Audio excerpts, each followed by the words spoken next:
Arestado ang isang construction worker sa isinagawang buy-bust operation ng Station Drug Enforcement Team Iloilo City Police Station 2 sa Zone 5 Barangay Nabitasan nito lamang ika-10 ng Pebrero, taong kasalukuyan.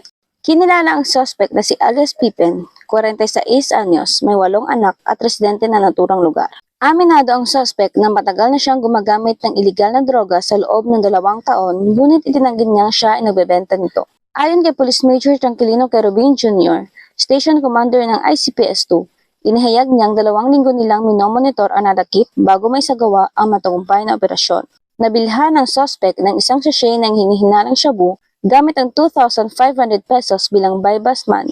Nang siya ay arestuhin, nakuha pa sa kanyang 8 pang sachet ng hinihinalang shabu na nakalagay sa isang coin purse, kung saan naroon din ang buy-bust money na nasa kanyang bulsa.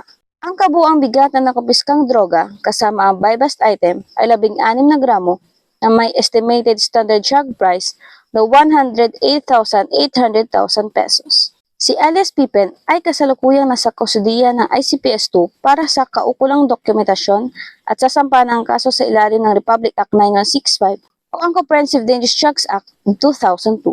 Ang matagumpay na operasyon na ito ay patunay na patuloy na pagsisikap ng Philippine National Police sa paglaban kontra iligal na droga upang mapanatili ang kapayapaan at kaayusan sa ating komunidad.